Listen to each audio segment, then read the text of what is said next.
Bem-vindos ao podcast Mais Conversa, Melhor Saúde, um projeto inovador da Unidade Local de Saúde de Matosinhos. A ULS mais antiga do país celebra este ano 25 anos. E porque a nossa missão é não apenas prestar cuidados assistenciais, mas também participar e promover a formação e a literacia em saúde, resolvemos abordar vários temas de âmbito geral, de interesse, várias áreas científicas, sempre com especialistas da ULS. Agradecemos ao Estúdio Shake It a possibilidade que nos deu de fazer este podcast e hoje vamos ter um tema particularmente importante, que é a tuberculose.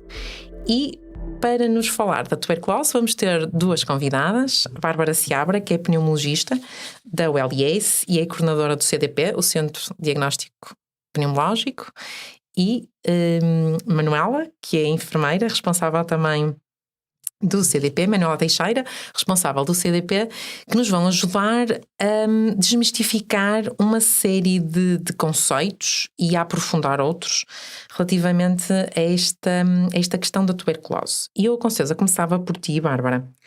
Nós sabemos que a tuberculose nos acompanha desde tempos imemoriais. Estávamos há um bocadinho a falar da questão de há milhares de anos existia a evidência de tuberculose nas múmias do Egito e por isso é uma patologia que acompanha a espécie humana realmente há muitos, muitos anos.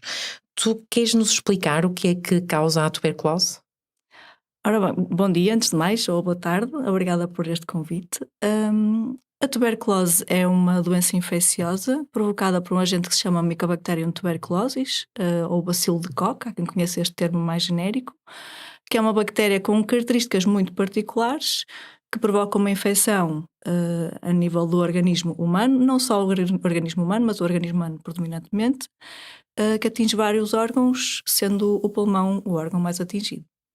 Ok. E diz-me uma coisa, qualquer pessoa pode ter tuberculose? Qualquer pessoa pode ter tuberculose. Não há nenhuma forma de impedir que qualquer pessoa venha a ter a desenvolver tuberculose, mas normalmente tem que ter um contacto prévio, algures no tempo, com alguém com tuberculose que lhe transmite essa infecção. Queres-me explicar como é que se transmite a tuberculose? Então, a tuberculose é uma infecção que só é transmissível quando atinge as vias respiratórias, ou seja, só na tuberculose pulmonar ou das vias aéreas superiores é que surgem formas transmissíveis da tuberculose. Transmite-se por partículas de ar que são emitidas pela pessoa doente, emite-as para o ambiente, e uma pessoa que estiver nesse mesmo espaço ou nessa mesma área onde essa pessoa respira ou tosse e emite essas partículas, ela inala essas partículas e pode passar a ser portadora da bactéria da tuberculose. Não quer dizer que fique doente. Isto depois é um outro conceito que se chama de tuberculose latente. Olha, então diz-me uma coisa, o contacto do bacilo causador da tuberculose com o nosso sistema imunológico é sempre através da via respiratória? Sim, certo? É a porta de entrada. Existem outras portas de entrada que são muito pouco comuns, mas que existem. Através da via ocular, por exemplo, estão descritos casos de transmissão, mas não é a forma mais comum. 99,9% dos casos são transmitidos por via aérea. E depois o que é que acontece? Ou seja, imaginemos que eu estou num ambiente em que está alguém em que está alguém com tuberculose, tosse, certo? O bacilo de Koch, como estavas a referir, entra num aerossol, digamos assim, e eu vou inalar e o bacilo chega aos meus pulmões. E a partir daí o que é que acontece? Como é que depois, e isso prende-se com outra questão que eu acho que era interessante falarmos, apesar do pulmão ser o primeiro órgão que contacta, não é exclusivamente o pulmão que vai ter doença. Queres explicar então o que é que acontece depois da inalação do... Então, a partir do momento que existe contacto de uma pessoa saudável ou não com uma pessoa doente, essa pessoa que inala as partículas onde existem o bacilo de Koch, ao inalar essas partículas, inalam a bactéria, o nosso sistema imunitário vai detectar que há um agente agressor que está a tentar entrar no nosso organismo. Vai tentar captar e controlar esse agente agressor de forma a que ele não nos faça mal, de forma a não ficarmos doentes. E normalmente essa reação inicial é eficaz. Não permite que uma pessoa que tenha contacto fique doente imediatamente. No entanto, esta bactéria tem características muito específicas, não é? Isso. Esta bactéria tem a capacidade de se manter na forma latente, ou seja, adormecida. E a pessoa que teve contacto com outra doente, ao inalar essa bactéria, mesmo que consiga controlar naquele momento em que inala a bactéria a evolução da doença, ela pode ficar dentro do nosso organismo de uma forma adormecida durante semanas, meses, anos ou até décadas. Ou seja, é quase como se fosse portadora, é isso? Mesmo. Isso deve ser uma das principais razões porque é tão difícil de erradicar. É porque há pessoas que não têm sintomas que transmitem a doença, é isso ou não? Isso é um conceito diferente de infecção latente. A infecção latente é quando se é portador e não se está doente. Ou seja, a bactéria está dentro do nosso organismo, não é transmissível. Não é transmissível? Ou seja, o termo tuberculose latente que tu estavas a utilizar define-se então assim, uma pessoa que tem o bacilo, certo? Mas que não tem doença. Mas que não tem doença, ou seja, não tem manifestações clínicas, mas também não o transmite. Não o transmite. No entanto, está em risco de vir a desenvolver doença no futuro. Ok, e o que é que, já agora pegando nesse ponto, o que é que pode fazer com que essa pessoa fique doente, com manifestações clínicas? São fatores do próprio? São sobretudo fatores do hospedeiro, não tanto do agente, mas mais do hospedeiro. Ou seja, a pessoa que inala e que tem a bactéria alojada no seu organismo. Que fatores são esses? Normalmente, a bactéria, quando fica adormecida dentro do nosso organismo, está num ponto de equilíbrio com o nosso sistema imunitário. Ou seja, é como se o sistema imunológico a tolerasse. É isso? Se ir estando controlando. Isso. Ok. Se em algum momento as nossas defesas, o nosso sistema imunitário fica mais em baixo, a bactéria que estava latente apercebe-se desta fragilidade, desperta e pode a pessoa ficar doente a partir daí. Certo? Há vários fatores que podem baixar a nossa imunidade que vão contribuir para o aumento do risco das pessoas ficarem doentes. Queres dar exemplo de alguns, por exemplo? Existem os mais comuns, têm a ver com o vírus da imunodeficiência adquirida. Se não estiver tratada, pode aumentar o risco de desenvolver a tuberculose. Outros fatores que estão relacionados, não tão diretamente, mas que sabemos que estão associados ao aumento do risco, têm a ver com o estado nutricional que não está adequado, o alcoolismo também está associado ao aumento de risco, a diabetes mal controlada também está associada ao aumento de risco, entre muitos outros. E doenças oncológicas, por exemplo? A doença oncológica em si também, no fundo, é uma forma de imunossupressão, e não só a doença oncológica, como também os tratamentos que são feitos para controlar a doença oncológica aumentam o risco do desenvolvimento de tuberculose numa pessoa que tenha infecção latente. Exatamente. Ou seja, tudo o que possa diminuir de alguma forma a tal vigilância ou controle do sistema imunológico pode fazer com que haja. E antes de passarmos aqui para a Manuela, diz-me só uma coisa. Estavas-me a explicar que no pulmão há uma tentativa de conter a infecção, ok? E o bacilo pode na mesma ir para os outros órgãos. Sim, certo? Isso. Porquê? Porque passa o pulmão e entra na circulação sanguínea e vai alojar-se noutros locais, é isso? Em que locais é que é possível? Em todos os nossos órgãos.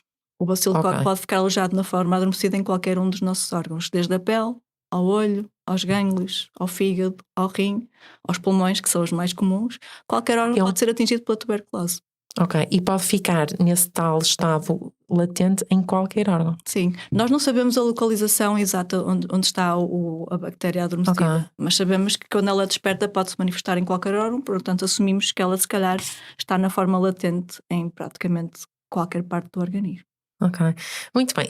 Manuela, quais são os sinais ou sintomas que uma pessoa deve estar alerta para perceber ou para suspeitar ou para se dirigir ao médico de família ou outro profissional de saúde com suspeita de tuberculose? Assim, os mais comuns, nós usamos muito a palavra festa e falamos disto, que é o F de febre, o E de expectoração, o S de suor, o T de tosse e o A de astenia, que é o cansaço. Esta é a forma assim mais fácil de todos nós nos lembrarmos. Festa. Perfeito. Cada uma dessas letrinhas nos falam para os principais sintomas, mas depois há muitos outros. Podem estar associados precisamente à localização da sua forma de tuberculose.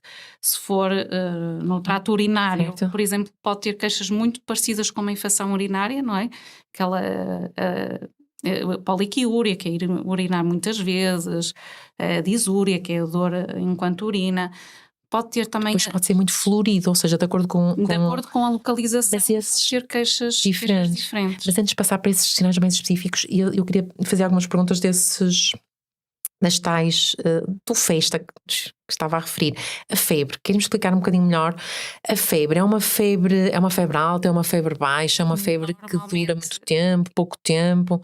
É uma febre que se caracteriza por não ser muito alta e mais ao final do dia. O que é não ser muito alta? Para quem nos está Pode ir entre os 37 e 38, varia muito de pessoa para pessoa. Regra geral tem essa característica, mas depois pode variar de utente para utente. E mais ao fim do dia? Sim. Mais ao fim do dia. E prolongado ou é... Prolongado. As pessoas vão tendo quando as pessoas têm, enquanto não é feito o diagnóstico médico, enquanto não recebem o tratamento, depois tem tendência a manter-se. É uma febre que enquanto não tem o tratamento, depois mantém-se. Pode ir semanas. E depois o expectoração. É uma expectoração amarelada? É pouca, é muita? Também varia. Varia muito. Normalmente está associada à tosse, uma tosse persistente que dura semanas, com essa expectoração que as pessoas identificam como sendo mais amarelada, que pode ter sangue ou não é? É essa questão do sangue, nem sempre tem sangue. Mas que nem sempre tem sangue. Que nem sempre tem, que são as hemoptises, não é? Mas que nem sempre tem. Ou seja, não é preciso esperar por um sinal de expectoração com sangue para achar que é motivo para o médico. E depois as outras letras, o S é do suor, da sudorese noturna. É mais noturna? Sim, mais noturna. Que todos os utentes, e esse é bastante, todos eles referem que é muito incomodativo. É bastante incomodativo porque eles dizem mesmo que trocamos 2-3 vezes o pijama e incomoda muito. E é por causa, está associada à febre ou nem sempre? Ou seja, a pessoa pode ter suores noturnos sem ter febre? Sim. Também. Também. E depois a tosse que estava a referir, ou seja, é uma tosse que normalmente as pessoas começam por achar que estão com uma constipação ou que têm... desculpas para ter tosse.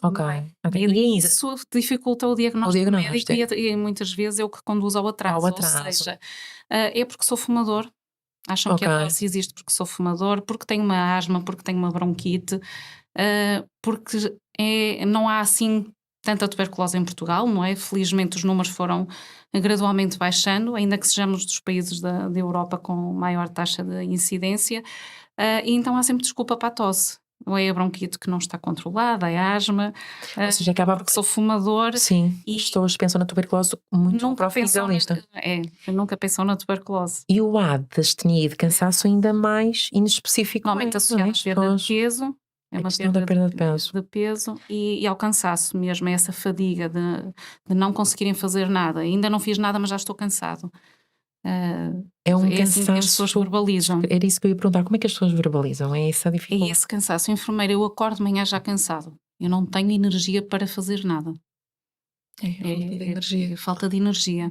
Falta de energia. Persistente. Sim, e com o emagrecimento. Associado algumas vezes. Com o emagrecimento, com perda de peso. E falando no que a Manuela estava a dizer, Bárbara, nós estamos, em termos europeus, tuberculose, temos muitos casos, poucos casos? Temos muitos casos. Temos a aproximar-nos do limiar, aliás, já ultrapassamos, estamos abaixo do valor limiar de baixa incidência da tuberculose em Portugal, que é bom. Ou seja, isto tem sido um progresso grande, não é? Nós vínhamos de um caminho... É um caminho que tem sido feito, não é? Mas mesmo assim temos valores mais elevados do que a média da Europa. Mais do que Espanha, por exemplo. Mais do que Espanha, mais do que França, mais do que Itália, sim. Os únicos países que se calhar nos ultrapassam são os países de leste, muito próximos ali da Ucrânia, da Rússia, isso. Mas ainda temos das incidências mais elevadas da Europa Ocidental. E há alguma explicação para isso já agora? É um bocadinho difícil de determinar. O que acontece é que nós começamos com uma incidência acima de toda a Europa, fomos todos decrescendo mais ou menos em paralelo e mantivemos um bocadinho acima do que a população geral da Europa. E relativamente ao resto do mundo? A Europa está bem. A Europa está bem. Sim, o Sudeste Asiático, a África Subsaariana e a América do Sul são os países com mais alta incidência. Isto porque a tuberculose se associa ou se associava a más condições socioeconómicas ou condições socioeconómicas desfavorecidas. Sim. Tu queres comentar se ainda continua a ser assim? Por exemplo, nós estamos a falar deste projeto que tem a ver com a LIACE, não é? O LIACE e a zona de Matosinhos, em termos do país, tem sido uma das áreas que tem tido, ou que tinha maior número de casos. Queres comentar se isto tem a ver com as condições onde as pessoas habitam, se tem a ver com a transmissão, ou se... Há vários fatores que são identificados. Quando disse há pouco que Portugal está abaixo do limiar da baixa incidência de tuberculose, isso é como um todo, se fizermos a média nacional. Mas se formos ver alguns focos específicos, há zonas onde existe alta incidência de tuberculose. Algumas na região norte, algumas na região de Lisboa e Val do Tejo, algumas na zona do Alentejo, no litoral, e aqui na região norte, junto da área do Grande Porto, existem ainda bastantes casos. Isto tem a ver com a densidade populacional, tem a ver com a acumulação de fatores de risco nas áreas do litoral e com alta densidade populacional. Todas estas contribuem para o aumento da incidência e da transmissão. Portanto, onde há mais casos, há mais transmissão, logo há mais casos, e é uma pescadinha de rabo na boca. Claro, assim. Sim. Mas... não é obrigatório que a pessoa para ter tuberculose esteja num ambiente desfavorecido, certo? Não necessariamente. Qualquer pessoa pode...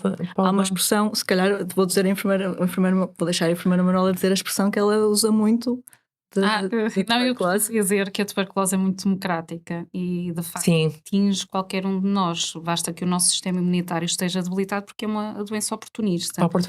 Eu acho que isto é importante todos termos esta noção porque o estigma que ainda existe, eu acho que é de facto a barreira número 1 de combate à tuberculose. As pessoas têm vergonha de dizer que têm tuberculose. As pessoas têm vergonha de dizer que têm tuberculose e não deveriam ter, porque é transmitida maioritariamente por via respiratória, como a doutora Bárbara já disse, e surge e consegue desenvolver a doença precisamente por algum motivo, e essas razões acontecem ou porque estou a fazer um biológico e uma imunossupressão, ou porque estou num ambiente de trabalho muito estressante e salto refeições e não descanso, e isto interfere com o nosso sistema imunitário.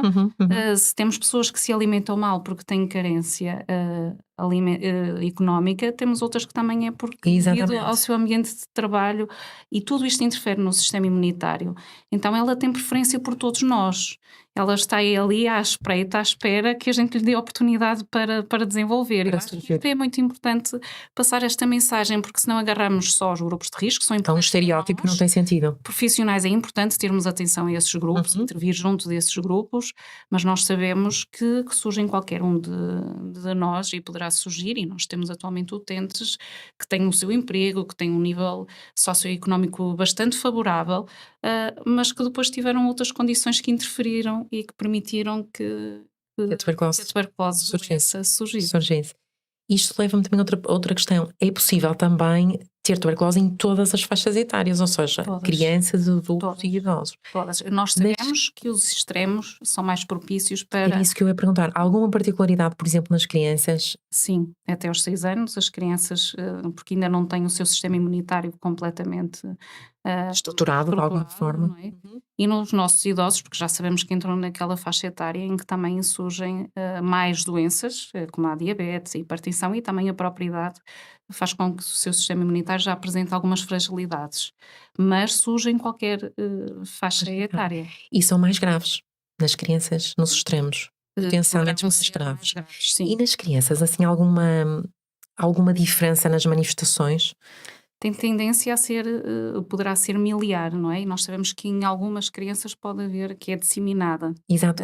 Quer explicar o que é a tuberculose miliar? Ou seja, essa ideia, o que a Manuela está a dizer é que nas crianças pode ser uma infecção logo à partida mais grave, certo? Não contida. Será isso? O miliar significa que é disseminada. É disseminada. O que significa? No fundo está localizada em vários órgãos. Em vários órgãos, sim. E por isso aquelas manifestações podem ser logo muito intensas, de emagrecimento, de cansaço.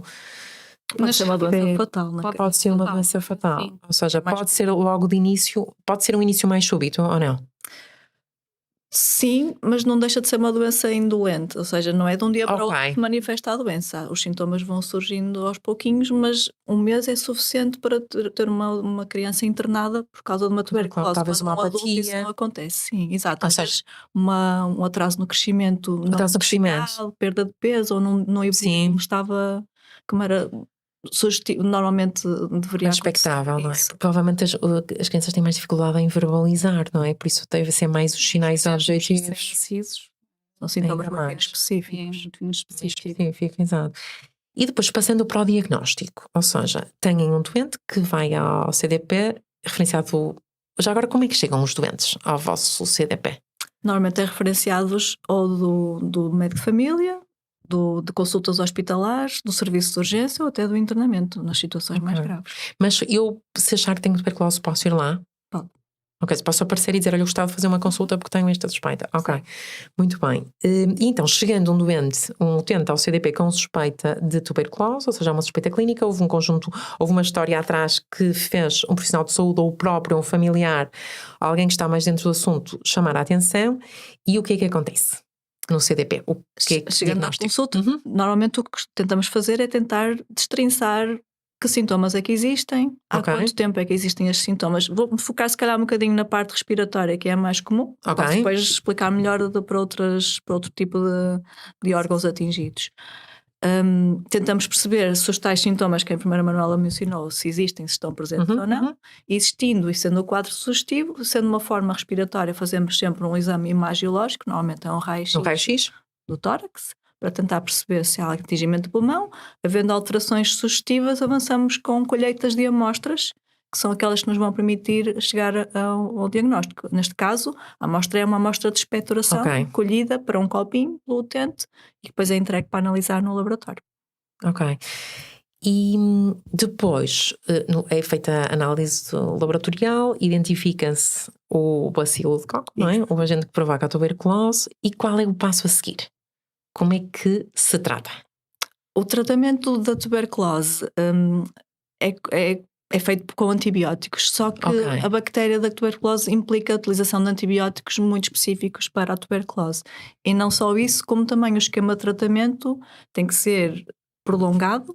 É uma das características que também nós não falamos no início, mas que torna a tuberculose difícil de erradicar, tem a ver com esta questão do tratamento ser prolongado, ser moroso, implicar uma adesão grande. Isso. Não é? Por isso estavas-me a explicar. Isso. São vários antibióticos, é só um, mais? São quatro antibióticos. Estamos a falar de formas não multissensíveis da tuberculose, ou seja, sem resistências aos antibióticos. Certo. Usam-se 4 antibióticos por um período aproximado de 6 meses. Depende um bocadinho das formas de manifestação da tuberculose. No basal são os 6 meses que têm que ser cumpridos diariamente em TOD, que é toma-se a observação direta. Queres explicar o que é e porquê? Manuela, queres explicar-nos porquê que é necessária esta toma de observação direta? É considerada pela OMS como uma das estratégias major de combate à tuberculose. E é importante, primeiro, para verificarmos se de facto o utente toma a medicação, e com isto estamos a evitar que apareçam, se ele não cumprisse, iriam surgir resistências e poderia haver falência do tratamento. Por outro lado, estamos também a garantir que estamos a vigiar os efeitos secundários adversos, que são muitos. Estes antivacilares são importantíssimos, mas também têm efeitos secundários adversos. Quando identificados numa fase muito precoce, são inócuos e não têm problema nenhum. O problema é quando não são devidamente vigiados e depois já vamos detectá-los muito tardiamente e poderemos não ter solução para os problemas que daí surgem. E a evidência também nos diz que efeitos secundários adversos não bem vigiados podem fazer com que o nosso utente abandone o tratamento. Porque uma das principais dificuldades é essa, não é? É como é tão prolongado, a tendência é para, ainda para mais tiver efeitos adversos. São 6 meses, mas nós temos tratamentos que podem ir a mais de 9, 12, 18 meses, 2 anos, para o caso das multirresistências. São tratamentos muito longos, que exigem muito do nosso utente, e a verdade é que exige que trabalhemos também muito esta evolução junto deles, estratégias para que ele se motive para cumprir o tratamento, para que esteja à vontade para falar dos efeitos secundários, desde a primeira consulta. E para nós o momento inicial do tratamento é muito importante, de facto, para percebermos que pessoa é que temos ali, porque alguns dos efeitos secundários são, por exemplo, a alteração da saúde mental. e que nós só vamos conseguir perceber à frente se de facto está a interferir a este nível ou não, se o conhecermos muito bem desde o início. Claro.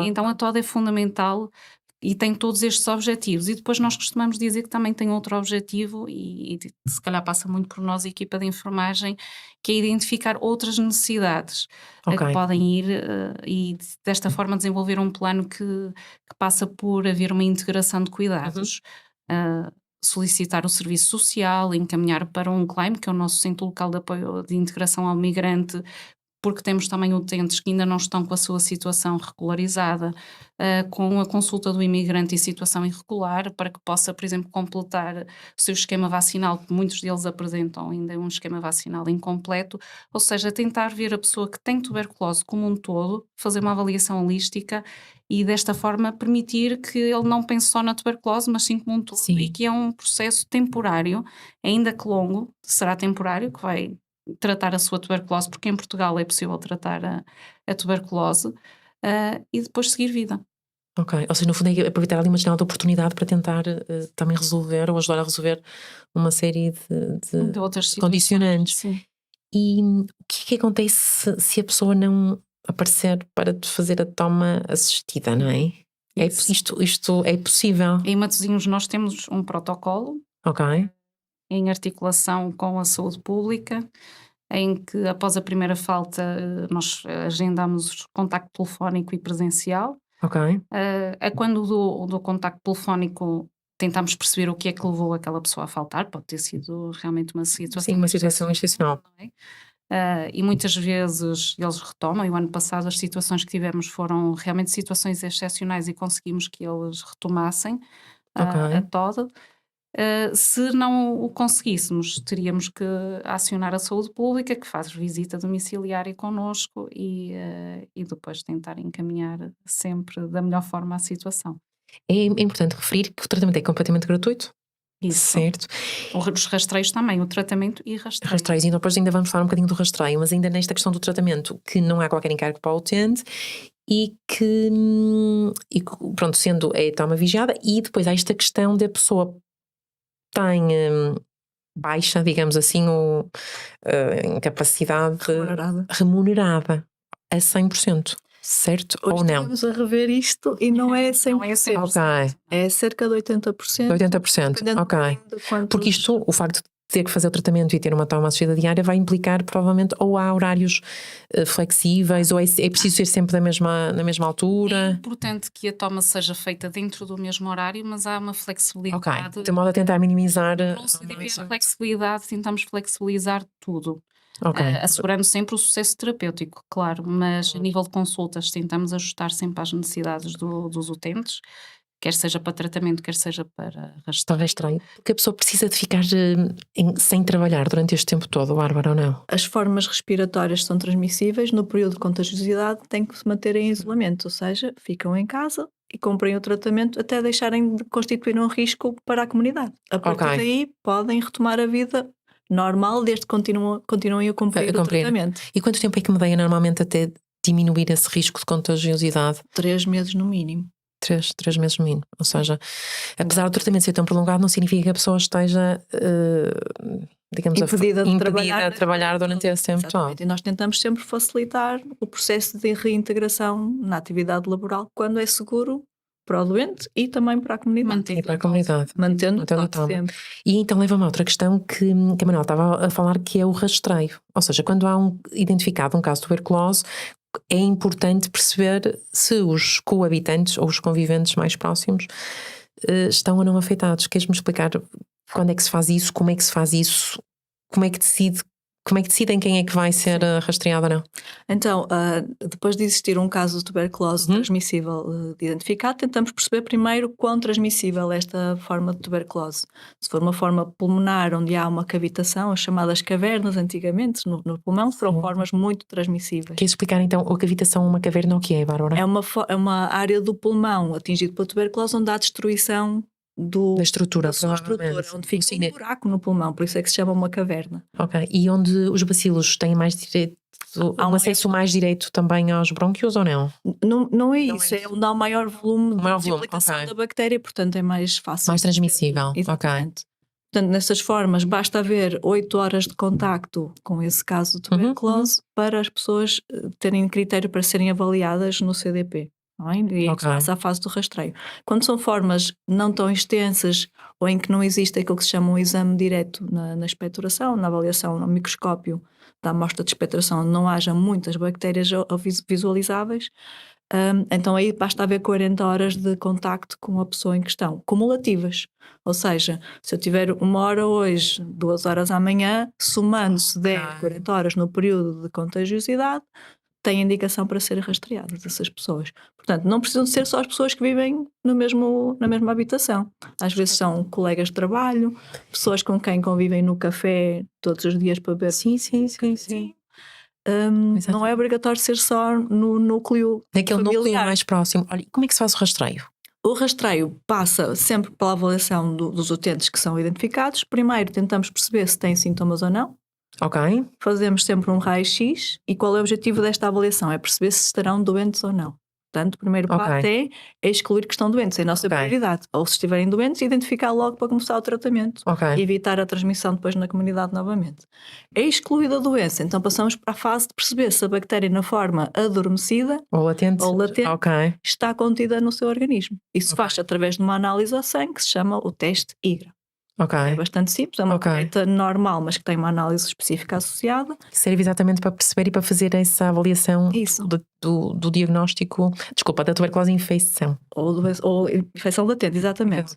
Qual é a vantagem de sabermos esta informação?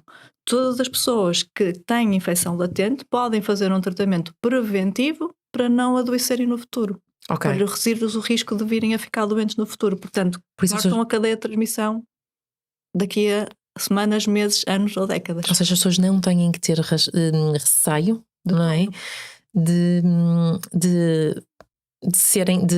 Depois de terem estado em contacto com um caso de tuberculose, não é? De procurar ajuda, porque isso é só benéfico. Exatamente, só tem a ganhar com isso.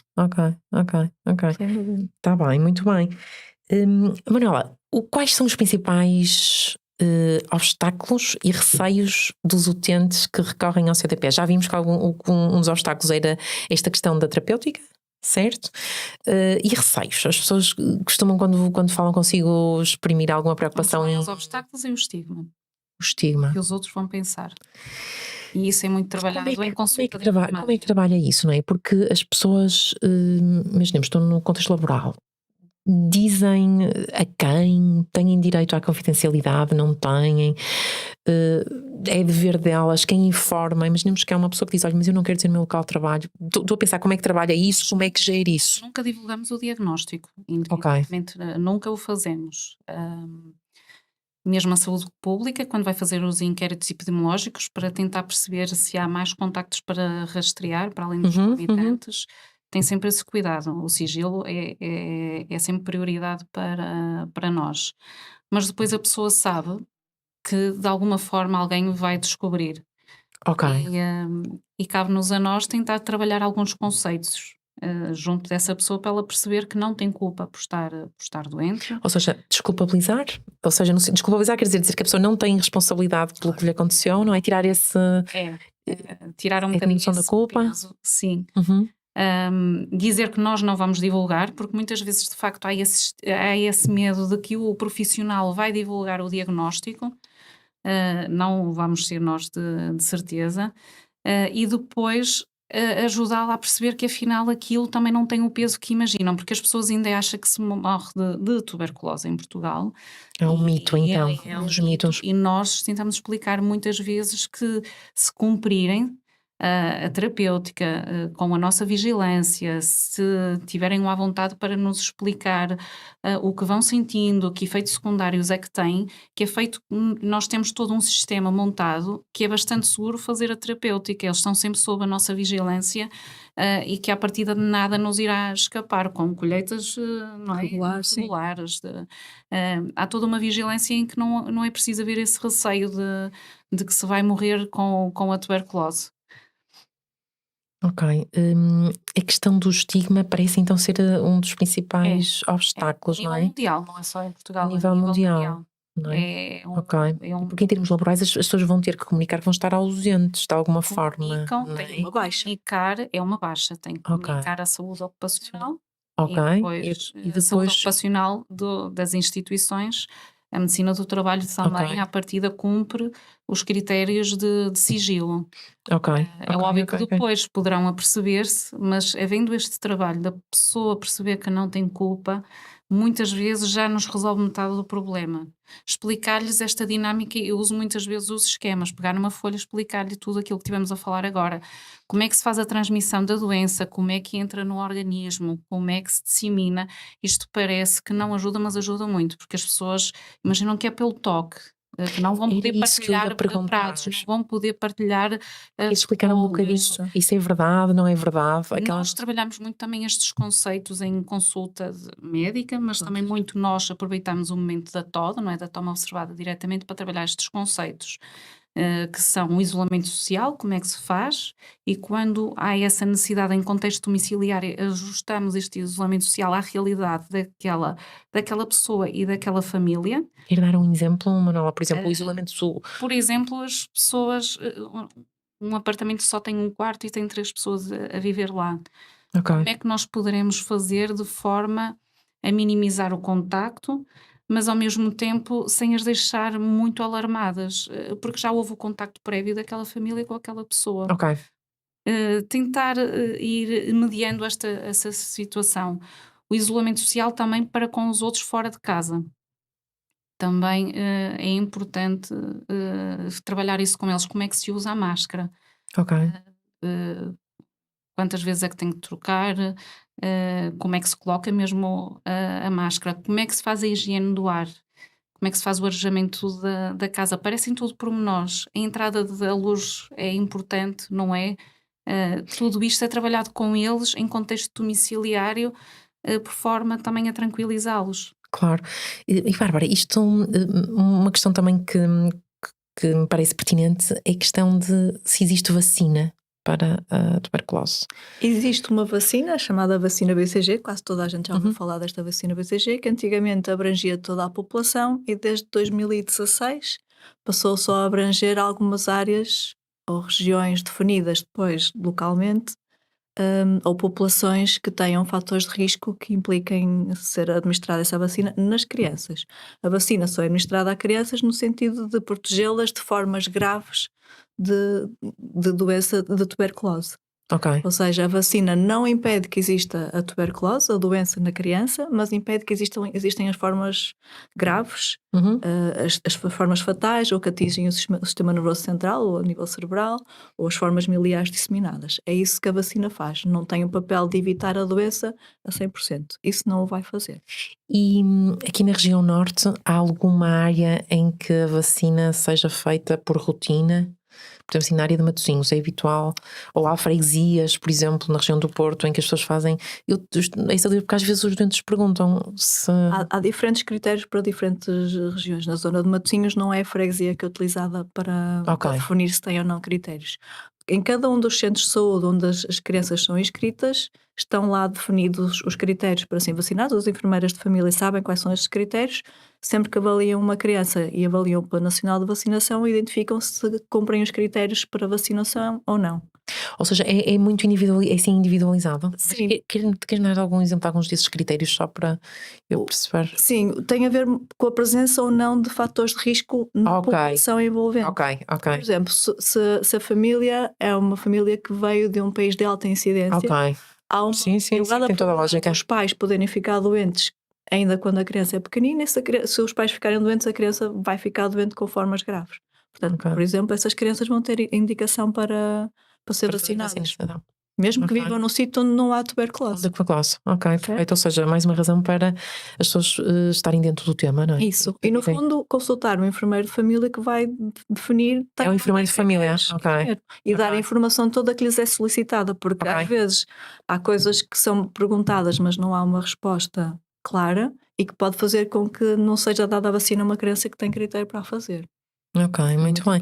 E nós estamos aqui a aproximar do fim do nosso episódio e eu pedia-vos que deixassem assim uma mensagem final relativamente, ou uma outra, como quiserem, relativamente a esta questão da tuberculose, não é? No fundo, falamos um bocadinho, explicamos que ela existe connosco há muitos anos, mas que foram caindo alguns mitos, cada vez tratamos mais e melhor, mas que é preciso alguma perseverança. Não sei se ela quer dizer alguma mensagem. Que a tuberculose ainda existe. Okay. Ainda temos muitas pessoas a achar que já não existe. Existe. Exato, um dos motivos que nós fazemos este episódio foi exatamente esse, porque se acha que, ou se acha que é catastrófico, ou acha-se que já não existe e ninguém pensa nela, não é? É isso. A tuberculose existe, que é tratável, e em Portugal que se trata muito bem a tuberculose. Curável. E curável. E na nossa área de Matosinhos também, não é? Se eu tenho a ideia que somos um exemplo também de boas práticas. Nós queremos acreditar que sim. Que o tratamento e o rastreio é gratuito, e isto também é muito importante, porque as pessoas que têm medo dos preços que se pudessem praticar, não é preciso pagar nada, e que não tenham vergonha de dizer que têm tuberculose. E não tenham medo de aparecer aos rastreios quando são convocados pelos nossos profissionais de saúde pública. Acima de tudo, é essa mensagem que eu gostava de deixar. Apareçam aos rastreios, porque realmente é uma das melhores formas que nós temos de travar aqui a continuação desta doença. Esta propagação. E, Bárbara, queres dizer 3 sinais de alerta, então, que achas que uma pessoa com febre, não é? Febre persistente, que não tem outra causa por trás. Ou seja, tem uma gripe hoje e tem febre durante 3 dias, não é isso. É uma febre persistente, ou seja, ao longo de semanas. Os suores noturnos, e o facto da febre ser também ao final do dia também é muito comum. Os suores noturnos, o emagrecimento e na forma respiratória a tosse persistente com mais de 3, 4 semanas de evolução deve indicar que deve ser avaliado no médico de família para ver se não poderá ter este diagnóstico. Ok, muito bem. Muito obrigada. Muito obrigada por estarem connosco. Terminamos aqui este episódio. Ele vai estar disponível no site do LDS e nas plataformas habituais. E continuem a assistir ao nosso podcast. Obrigada.